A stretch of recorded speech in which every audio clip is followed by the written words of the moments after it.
আপনাদের সকলকে স্বাগত। তন্নিষ্ঠা আর শুভদীপ দাসের সঙ্গে আমি মঞ্জিরা এই মুহূর্তে নিউজ রুমে।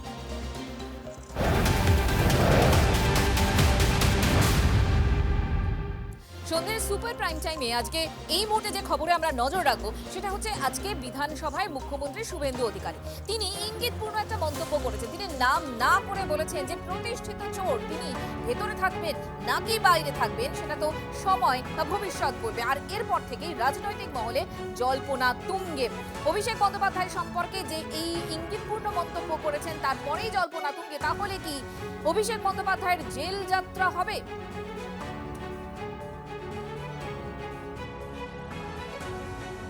আরেকজন বলছেন আমি ফিরে আসব, সবাই গ্রেফতার, সব চোরে নাকি চলে গেছে ওদিকে। আরে আপনি এত বড় নেত্রী, 2014 সালে ভারতীয় জনতা পার্টির বিরাট এমপি এমএলএ ছিল না। সেদিন তথাগত রায় দাঁড়িয়েছিল দক্ষিণ কলকাতায়। আপনার মিত্র ইনস্টিটিউশন নিজের বুথে আপনি হেরেছেন সেই দিন 14 সালে। আর এবারে মিত্র ইনস্টিটিউশনের 4টে বুথেই হেরেছেন আমার কাছে। বাড়িতে কাজ করার লোকরাও চোখ মারে। আমি ভোটের লাইনে গেছিলাম, বলছে ভোট আপনাকেই দিচ্ছি। ইন্টারন্যাশনাল লিডার এখান থেকে বলেছিল 22 ফেব্রুয়ারিতে, বলছে নিজের ওয়ার্ড জিততে পারে না, আমাকে বলেছে এদিকে এইখান থেকে দাঁড়িয়ে নিজের ওয়ার্ড জিততে পারে না। ভগবানের এমন মার, মিত্র ইনস্টিটিউশনে 4টে বুথে হারা, 73 নম্বর ওয়ার্ডে নিজের ওয়ার্ডে 4000 ভোটে হারা। আপনি নাকি মাস লিডার। একটা সময় ছিলেন যখন অটলজি আপনাকে আশীর্বাদ করেছিল, তারপরে আপনি আর নেই। আপনি দুটো পিলারের উপর দাঁড়িয়েছিলেন, একটা পুলিশ আর একটা প্যাক। দুটো পিলারই আপনার কাছে আর নেই। আপনার আর কোনো ভবিষ্যৎ নেই। যত মুখ বন্ধ রাখবেন ততই আপনার মঙ্গল। যত মুখ খুলবেন ততই এই রাজ্যের ক্ষেত্রে অশনি সংকেত। বিধানসভায় আজ মুখ্যমন্ত্রী শুভেন্দু অধিকারীর বক্তব্য আপনাদেরকে শোনালাম। অত্যন্ত ইঙ্গিতপূর্ণ একটা মন্তব্য। কথা বলবো এই মুহূর্তে প্রদীপ্তকান্তি ঘোষ আমার সহকর্মী আমার সঙ্গে রয়েছেন। প্রদীপ্ত, যে বক্তব্য মুখ্যমন্ত্রীর মুখে আমরা শুনলাম, ইঙ্গিতপূর্ণ বক্তব্য, অশনি সংকেতের কথা বলেন, তার মানে অভিষেক বন্দ্যোপাধ্যায়ের জেল যাওয়া কি আসন্ন? দেখো, সেক্ষেত্রেও কিন্তু মুখ্যমন্ত্রী বলছেন যে এটা ভবিষ্যৎ বলবে। আবার মুখ্যমন্ত্রী একথাও বলছেন যে যেহেতু অভিষেক বন্দ্যোপাধ্যায় গতকাল আমরা দেখেছিলাম যে কালীঘাট তৃণমূলের যে সমাবেশ ছিল 21শে জুলাইকে কেন্দ্র করে, সেখানে তিনি 2031 সালে ফেরার পর হিসেব নিকেশ করবেন এরকম একটি মন্তব্য করেছিলেন। তার প্রেক্ষিতে মুখ্যমন্ত্রী যে কথা বলছেন আজকে যে আপনি তো আগে বাইরে থাকুন তারপরে সব বলবেন, অর্থাৎ কোথাও গিয়ে অভিষেক বন্দ্যোপাধ্যায়ের কি ভবিষ্যৎ কোনো কারাগারের জন্যে তা নিয়ে চর্চা খুব স্বাভাবিকভাবেই হয়েছে। এবং মুখ্যমন্ত্রীর এই বক্তব্য প্রদীপ্ত, আমি আসবো তোমার কাছে আরো একবার। মুখ্যমন্ত্রী শুভেন্দু অধিকারী ঠিক কি বলেছেন শোনাই আপনাদের। শহীদ দিবস হয়নি, কেউ বলছেন ভাইপো প্যারাশুটে নেমেছে, আর ভাইপো বলছে নোট খাতা খুলে রাখো 31-এ হিসাব হবে। আরে তুমি বাইরে থাকলে তো হিসাব হবে। 4টা মেয়ের পরে ডায়মন্ড হারবার গেছ, জোকা পেরিয়েছ, যাও না ডায়মন্ড হারবার, পান্নালাল হালদার নিয়ে যান চ্যাম্পিয়ন এমপি কে। ফলতায় টেস্ট কেস। আরে আপনি এমপি, আঞ্চলিক দলের সর্বভারতীয় সাধারণ সম্পাদক, গরুর গাড়ির হেডলাইট। ফলতাতে আপনাদের প্রার্থী দাঁড়ালেন সেলফ ডিক্লেয়ার পুষ্পা। আপনি প্রচারে গেছিলেন, ওই বিড়লা তারামণ্ডলের সামনে দাঁড়িয়ে ওইটুকু জায়গা কত লোক হয়েছে পুলিশ আমাকে রিপোর্ট দিয়েছে। না না, 2,500 একটু বেশি হবে। আরে 40,000 পঞ্চায়েতে চোর আছে, তার 10% এলেও তো 4,000। 4,000 চোর কাউন্সিলর আছে, তার 10% এলেও তো 400। জেলে ঢুকে বেরিয়ে এসেছে এমন 250-300 আছে। জেলে যাওয়ার ভয়ে কলকাতায় এসে লুকিয়ে আছে এরকম আরো 1,000-1,200 আছে। তাই এদের সবটা মিলিয়ে ফেললে 4-5,000 তো হতেই পারে। আপনি ফলতা উপনির্বাচনে গেলেন না, আপনার প্রার্থীর জামানত জব্দ হলো, তিনি তো আগেই হাত তুলে নিয়েছিলেন উন্নয়নের স্বার্থে। আপনাদের শেখানো ভাষণ। আবারও চলে যাব, প্রদীপ্ত আমাদের সঙ্গে রয়েছেন। প্রদীপ্ত, যে কথা তোমার সঙ্গে হচ্ছিল, মুখ্যমন্ত্রী শুভেন্দু অধিকারীর বার্তা কিন্তু স্পষ্ট, তাই নয় কি? একেবারেই তাই। এবং যেহেতু অভিষেক বন্দ্যোপাধ্যায়ের বিরুদ্ধে একাধিক থানায় মামলা চলছে, আর যেমন সেক্ষেত্রে দুর্নীতির বিষয়গুলো সামনে আসছে, কখনো তার মন্তব্যকে ঘিরে মামলা চলছে, আর কখনো তার যে আত্মসহায়ক ছিল বর্তমানে পলাতক সুমিতকে ঘিরে বিভিন্ন মামলা চলছে। ফলে কোন মামলার সঙ্গে অভিষেক বন্দ্যোপাধ্যায়ের এই ধরনের মুখ্যমন্ত্রী যে মন্তব্য করছেন সেই ধরনের মন্তব্য জড়িয়ে রয়েছে সেটা স্পষ্ট নয়, কিন্তু অভিষেকের বিরুদ্ধে বিভিন্ন মামলা রয়েছে। এবং সেই জায়গা থেকে কিন্তু এটা খুব ইঙ্গিতপূর্ণ মন্তব্য যে 2031 সালের কথা যখন অভিষেক বন্দ্যোপাধ্যায় বলছেন, ঠিক সেই সময় দাঁড়িয়ে মুখ্যমন্ত্রী বলছেন আপনি তো আগে বাইরে থাকুন তারপর বলবেন। যদিও পরবর্তী সময় মুখ্যমন্ত্রী বলছেন যে ভবিষ্যৎ বলবে, কিন্তু কোথাও গিয়ে কিন্তু তিনি সেই গোটা বিষয়টিকে সরিয়ে দিচ্ছেন এমনটি নয়। সেই জায়গা থেকেই কিন্তু কোথাও ইঙ্গিত মিলছে যে অভিষেক বন্দ্যোপাধ্যায়ের ভবিষ্যৎ কি কোনোভাবে তাহলে জেলের অভ্যন্তরে কাটবে। মুখ্যমন্ত্রীর বক্তব্যে খুব স্বাভাবিকভাবেই জল্পনা ছড়িয়েছে, চর্চা ছড়িয়েছে, এবং বিজেপির শিবির খুব স্বাভাবিকভাবেই আমরা দেখলাম যে উল্লসিত মুখ্যমন্ত্রীর বক্তব্যের পর। প্রদীপ্ত, আপাতত তোমাকে ধন্যবাদ। এই মুহূর্তে ঋতব্রতপন্থী তৃণমূলের মুখপাত্র কোহিনুর মজুমদার আমাদের সঙ্গে রয়েছেন। কোহিনুর, আজকে মুখ্যমন্ত্রী শুভেন্দু অধিকারী খুব স্পষ্ট করে বলেছেন যে যেভাবে প্রতিষ্ঠিত চোর এবং সেক্ষেত্রে জেলে থাকবেন কি বাইরে থাকবেন এই বিষয়টা কিন্তু ভবিষ্যতে বলবে। এই ইঙ্গিতটাকে আপনি কিভাবে দেখছেন? দেখুন, ইঙ্গিতের উপর মন্তব্য করার তো কোনো অবকাশ থাকে না, তার কোনো রাজনৈতিক আউটপুটও থাকে না, কোনো পলিটিক্যাল আউটপুটও থাকে না। অভিষেক বন্দ্যোপাধ্যায়ের বিরুদ্ধে যদি কোনো অভিযোগ থাকে, তিনি যদি জেলের ভেতরে থাকেন, তিনি ইলেকশন লড়তে পারেন আনটিল নট কনভিক্টেড, সেটা মাননীয় মুখ্যমন্ত্রী বলেছেন। তবে আমার মনে হয় এই সরকার অভিষেক বন্দ্যোপাধ্যায়কে বা এই বিজেপি অভিষেক বন্দ্যোপাধ্যায়কে জেলে পাঠাতে নারাজ। কারণ যেদিন অভিষেক বন্দ্যোপাধ্যায় জেলে যাবে সেদিন মমতা বন্দ্যোপাধ্যায় অভিশাপ মুক্ত হবেন, এবং সেদিন থেকে মমতা বন্দ্যোপাধ্যায়ের দলের শ্রীবৃদ্ধি হবে, মমতা বন্দ্যোপাধ্যায়ের কালীঘাট তৃণমূলের শ্রীবৃদ্ধি হবে। কারণ যতক্ষণ অভিষেক বন্দ্যোপাধ্যায়ের পাশে মমতা বন্দ্যোপাধ্যায় ঘুরছেন, মানে মমতা বন্দ্যোপাধ্যায় অভিষেক ব্যানার্জিকে নিয়ে ঘুরছেন, ততক্ষণ এরকম একজন একজন করে মমতা বন্দ্যোপাধ্যায়কে ছেড়ে যাবেন। গতকালের ঘটনা আপনারা সবাই দেখেছেন। তো সেক্ষেত্রে আমার ধারণা অভিষেক ব্যানার্জিকে জেলে ঢুকিয়ে মমতা বন্দ্যোপাধ্যায়ের সুবিধা কিছুতেই বিজেপি বোধহয় করে দেবে না। ধন্যবাদ। অভিষেক ব্যানার্জি এই হাউসের সদস্য নন, অথচ তাকে আক্রমণ করে বা তাকে লক্ষ্য করে যেভাবে মুখ্যমন্ত্রী ভাষণ দিয়েছেন, তো স্পিকারের তো উচিত একদিন জবাবি ভাষণ দিতে অভিষেক বন্দ্যোপাধ্যায়কে বিধানসভায় আমন্ত্রণ জানানো। এটা কোন রীতি? যে ব্যক্তি বিধানসভার মেম্বার নন, এটা কিন্তু পার্লামেন্টে একই জিনিস, সেই ব্যক্তি যিনি সদস্য নন তাকে কেন্দ্র করে বলা যায় না। কিন্তু একটা জিনিস বোঝা গেল যে বিজেপি কোনোভাবে নির্বাচন কমিশন দিয়ে ক্ষমতায় হয়তো এসছে,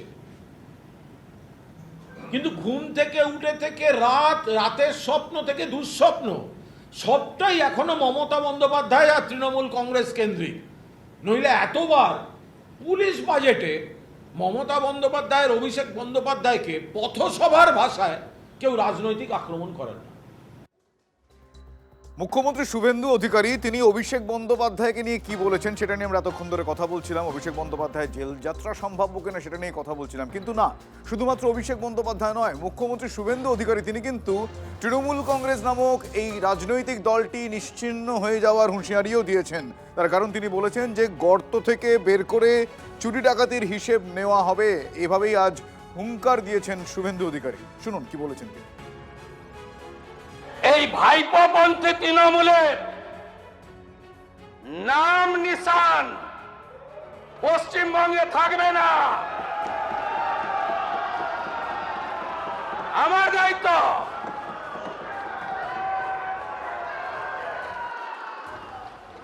আমরা আগে বলতাম রাম মন্দির নির্বাচনের তৈরির সময়, এ তো পহলে ঝাঁকি হ্যায় কাশী মথুরা বাকি হ্যায়।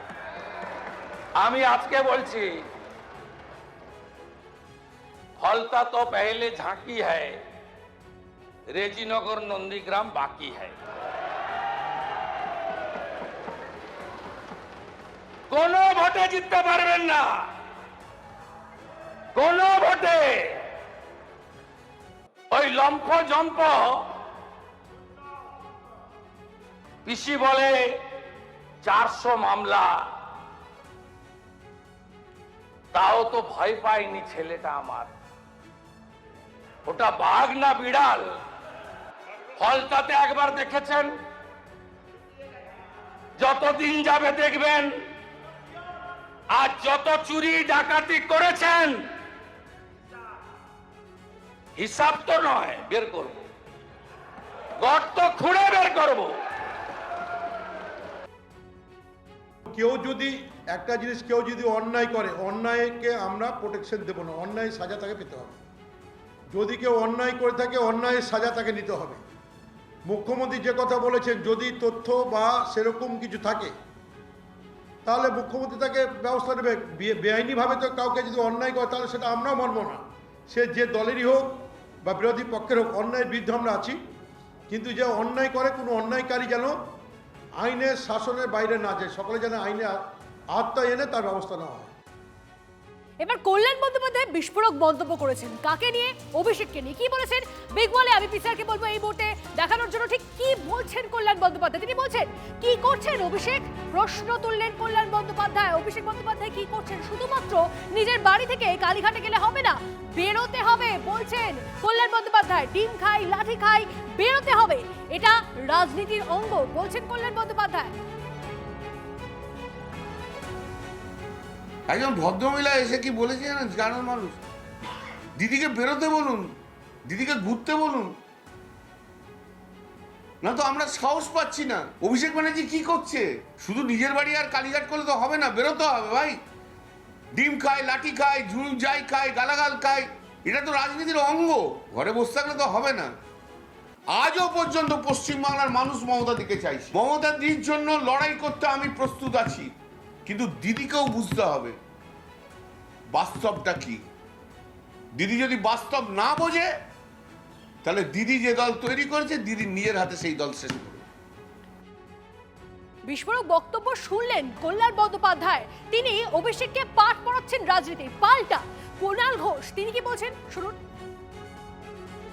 কল্যাণদা ঠিক কি বোঝাতে চেয়েছেন, কি বলেছেন, উনি অনেক সিনিয়র, আমি ওইভাবে বলবো না। কল্যাণদার মূল বক্তব্য যে কল্যাণদা বলেছেন আমি ওই 60 আর 20 মতো নই, আমি মমতা বন্দ্যোপাধ্যায়ের সঙ্গে ছিলাম, থাকবো, দলে ছিলাম, দলে থাকবো।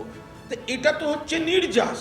আমি আবার বলছি, কল্যাণদা বা মমতাদির যা পুরনো সম্পর্ক, এর মধ্যে অকারণ ঢুকে দুদিন আপনারা একটা ব্রেকিং নিউজ বলে যা চালাবেন, সেগুলো থেকে আবার সরে এসে দেখাতে হবে কিন্তু কল্যাণ বন্দ্যোপাধ্যায় তৃণমূলের একজন নির্ভরযোগ্য নিষ্ঠাবান সৈনিক। কল্যাণ বন্দ্যোপাধ্যায় কালীঘাটপন্থী তৃণমূল। তিনি বুঝবেন না যে পিসির একমাত্র কর্তব্য এবং মনোভাব বলে তিনি মনে করেন ভাইপোকে সঙ্গে রাখা। মানে যা বলার ভাইপো বলবে, আবার কল্যাণটা কে, সে কেন বলবে? কি জানতে হবে বলে মাতাল ঠাতাল বলে অনেক কথা বলা হয়েছিল না কল্যাণকে? কে বলেছিল? কারা বলেছিল? না বুঝবার কি আছে? মানে কালীঘাটপন্থী তৃণমূল মানে আসলে, বা তৃণমূল মানে আসলে অভিষেকই বলবে, হয় পিসি বলবে নাহলে অভিষেক বলবে। সেখানে কল্যাণবাবু যদি বেশি করে বলতে চান সেটা তো পিসির তৃণমূল অ্যালাউ করবে না, অথবা অন্য কেউ অ্যালাউ করবে না। তৃণমূলটা ব্যক্তিগত একটা প্রাইভেট লিমিটেড কোম্পানি, পিসি ভাইপো, ফলে তার সঙ্গে স্যুট করছে না। দেখুন 21-এর মঞ্চে অভিষেক বন্দ্যোপাধ্যায় চ্যালেঞ্জ ছুড়েছিলেন শুভেন্দু অধিকারীর দিকে, আর আজ বিধানসভায় দাঁড়িয়ে মুখ্যমন্ত্রী সেক্ষেত্রে বললেন কি, যে বললেন পাল্টা চ্যালেঞ্জ ছুড়লেন তিনি, কোথায় থাকে আমি দেখব, ডায়মন্ড হারবারে দাঁড়াক না, 2500 লোক নিয়ে বড় বড় কথা, আমি একটা অঞ্চলে মিটিং করলে এর থেকে 4 গুণ লোক হয়। শুনুন তার বক্তব্য।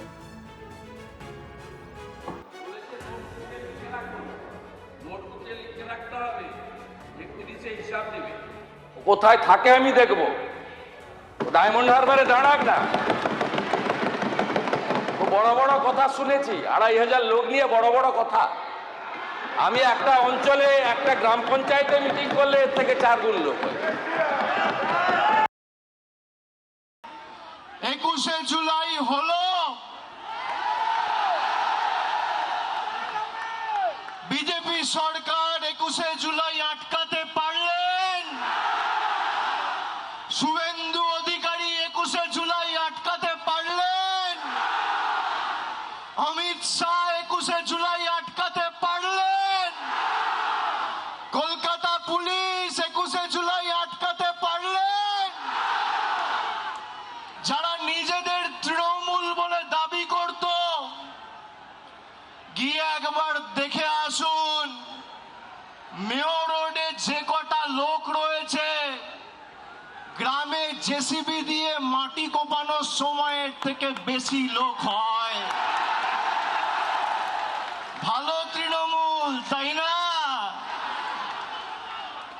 কর্মী কোথায়? জনতা কোথায়? মমতা বন্দ্যোপাধ্যায় যেখানে, জনতা সেখানে। ক্ষুব্ধ কল্যাণ বন্দ্যোপাধ্যায় আজ কিন্তু আরও একটা বিস্ফোরক মন্তব্য করেছেন। তিনি বলেছেন যে আরজি করের সময় দলের অনেকেই তৃণমূল সুপ্রিমো সেই সময় মুখ্যমন্ত্রী মমতা বন্দ্যোপাধ্যায়কে মুখ্যমন্ত্রী পদ থেকে সরানোর চেষ্টা করেছিলেন, কিন্তু সেই সময় পাশে ছিলেন কল্যাণ বন্দ্যোপাধ্যায় এবং কুণাল ঘোষ। দিদির দুঃসময়ে পাশে আছি, সুসময় দূরে থাকলেও চলবে, এহেন মন্তব্যও করেছেন আজ কল্যাণ বন্দ্যোপাধ্যায়। কি বলেছেন তিনি আমরা শোনাবো সেই পার্টটুকু। সুসময়ের সময় আমি দূরে, নেত্রীর দুঃখের সময় আমি কাছে। যেই নেত্রী দেখলো অত ভিড় হয়ে গেছে, সঙ্গে সঙ্গে বিরক্ত প্রকাশ আরম্ভ করলো, সেই একই থিওরি দিদির আরম্ভ হয়ে গেল।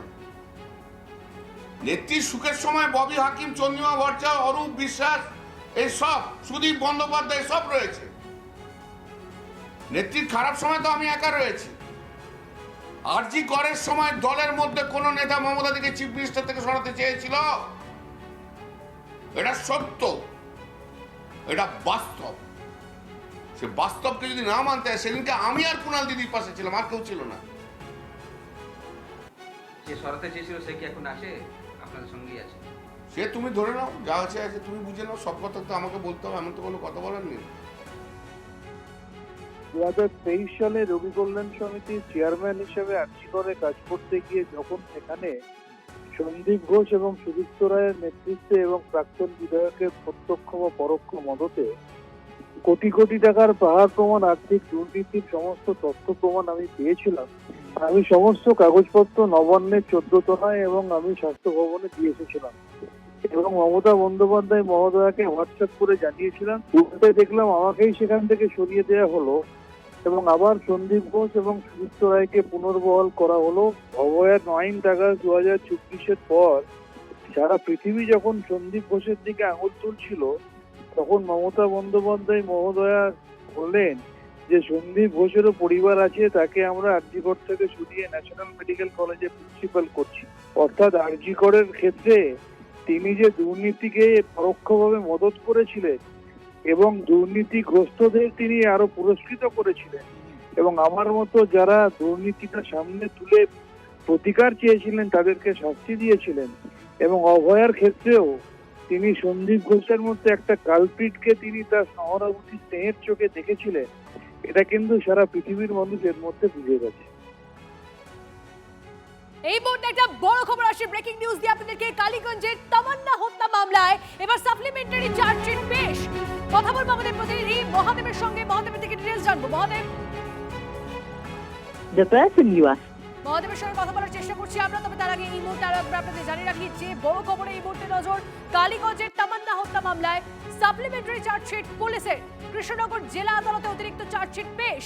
ডিটেইলস জানাবে আমাদের প্রতিনিধি মহাদেব আমাদের সঙ্গে রয়েছে। মহাদেব, দেখো, খুনের ঘটনার পরে কিন্তু 24 জনের নামে অভিযোগ করা হয়েছিল এবং সেই অভিযোগের তালিকায় যাদের নাম ছিল তাদের অনেকেই পালিয়ে গিয়েছিলেন এবং 11 জনকে পুলিশ গ্রেপ্তার করা হয়েছিল। পরবর্তীকালে সেই 11 জনের নামে কিন্তু চার্জশিট জমা দেওয়া হয় এবং রাজ্যের পালা বদলের পর মুখ্যমন্ত্রী, বর্তমান মুখ্যমন্ত্রী, তিনি তার সঙ্গে তার মা দেখা করেন এবং দেখা করার পরে কিন্তু বাকিদের গ্রেপ্তার করা হয় এবং সকলের যে গ্রেপ্তার করার পরে কিন্তু পুনরায় আবার চার্জশিট দেওয়া হয়েছে আজকে আদালতে এবং কৃষ্ণনগর আদালতে তাদের বিরুদ্ধে অস্ত্র আইনে, নতুন করে অস্ত্র আইনে মামলা রুজু করা হয়েছে, অর্থাৎ অস্ত্র আইন যুক্ত করা হয়েছে এবং একাধিক ধারায় মামলা রুজু করা হয়েছে।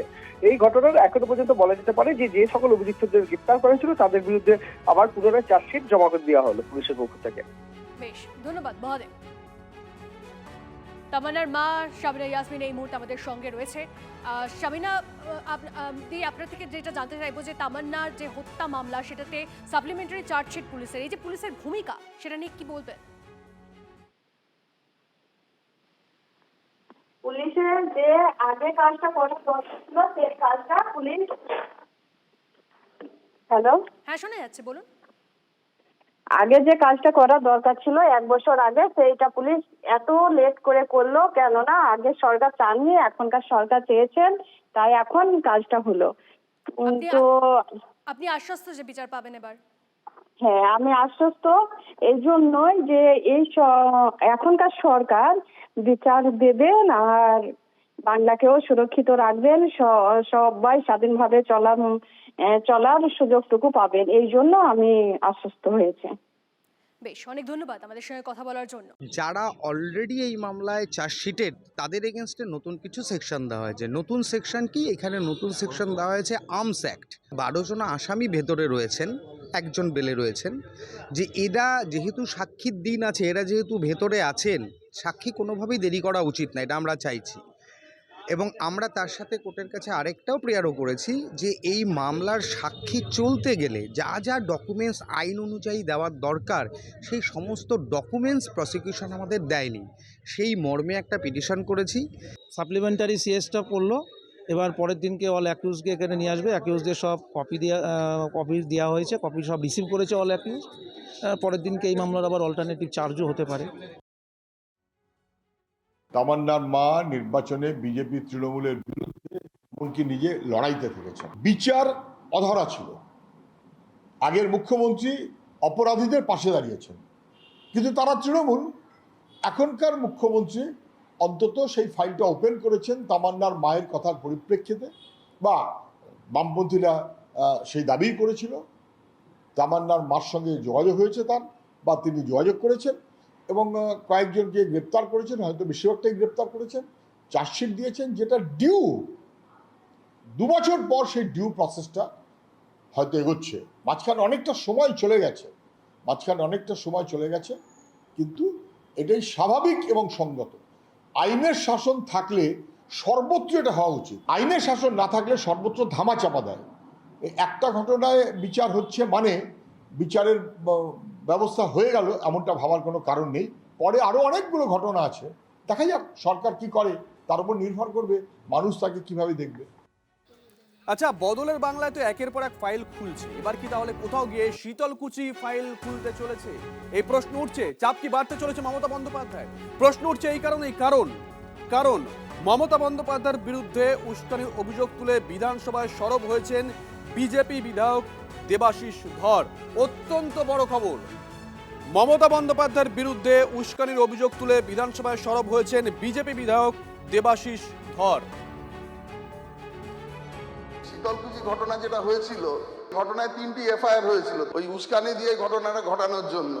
দুঃখের বিষয়, সেই ঘটনাটা কোনোদিন সিআইডি তদন্ত করেনি তৎকালীন। আমি মাননীয় মুখ্যমন্ত্রী এখানে আছেন, তার এগেনস্টে স্পেসিফিক এফআইআর আছে। আমি বলবো যে সেই ব্যাপারটা যেন তদন্ত করে কেন সত্যিকারের শীতলকুচি ঘটেছিল এবং কিভাবে উস্কানি দিয়ে এই ঘটনাটা ঘটানো হয়েছিল সেটা যেন সামনে আসে। এই ঘটনা ঘটে যাওয়ার পরে একজন মুখ্যমন্ত্রী কোনো তার এসপি সম্পর্কে এই কথা বলতে পারে যে এই কেসে ওনাকে ফাঁসাও, তো সেই যখন রেকর্ডিংটা পরবর্তীকালে সামনে এসেছিল, তার জন্য ওর জন্য আমার ওপর একটা কেস রেজিস্টার হয়েছিল। সেখানে আমাকে দীর্ঘ সময় ধরে বাড়ি ছেড়ে দিয়ে আশ্রমে থাকতে হতো পরে 3 বছর। তখন আমি কোনোদিন একদিনের জন্য অফিসে যাওয়ার সুযোগ পাইনি। এই ছিল আমার অবস্থা। তারপরে যখন আমি অসুস্থ ছিলাম আমাকে মেডিকেল বোর্ডে পাঠিয়ে দিয়েছিল যাতে চাকরিটা টার্মিনেট করা যায়। যে অভিযোগ উঠে আসছে, শীতলকুচি কাণ্ডের পর 3টে এফআইআর হয়েছিল। এফআইআর হলো সেই সময় সিআইডি কোনো তদন্তই করেনি। কিভাবে উস্কানি দিয়ে শীতলকুচি ঘটনা ঘটানো হয়েছিল তা যেন সামনে আসে। তখনকার মুখ্যমন্ত্রী একজন এসপিকে ফাঁসাতে চেয়েছিলেন, সেই কথোপকথনের কল রেকর্ডিংও আছে। আমাকে আমার চাকরি খাওয়ার চেষ্টা করেছিলেন তৎকালীন মুখ্যমন্ত্রী, এমনই বিস্ফোরক অভিযোগ করেছেন দেবাশিস ধর, যিনি সেই সময় কোচবিহারের পুলিশ সুপার ছিলেন, আজকে বিজেপির বিধায়ক।